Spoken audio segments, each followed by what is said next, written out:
আসসালামু আলাইকুম এভরিওয়ান। আজ আপনাদেরকে দেখাবো আমাদের জাহাজের হোল্ডের ভিতরের অংশ।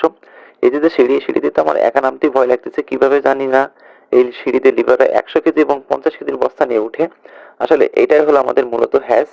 এই হ্যাজের ভিতরে আমরা মালামাল আনলোড এবং লোড করে রাখি।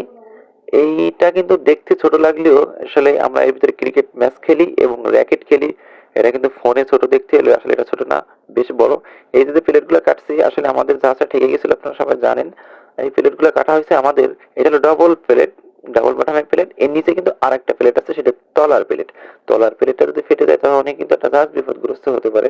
এবং এই প্লেটগুলো কাটা হয়েছে, আসলে আমরা শুধু নিচের যে তলার প্লেটটা আছে ওই প্লেটটা শুধু চেক করব। চেক করার জন্য এই প্লেটটা কাটা হয়েছে, তারপর আমরা এখান থেকে ঢাকার দিকে চলে যাব। আসলে প্লেটগুলো আমরা সবাই কাটা পরে রোজা থাকা অবস্থায় খুবই ক্লান্ত। তারপরে প্লেটগুলো সরাতে পারতেছি না, এত ওয়েট।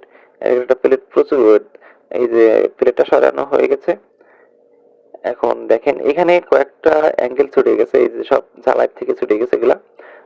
এই যে এমনি নিচের তলার প্লেটটা কোনো ক্ষতি হয়নি। আল্লাহর কাছে আমরা শুকরিয়া আদায় করি। সবাই ভালো থাকবেন।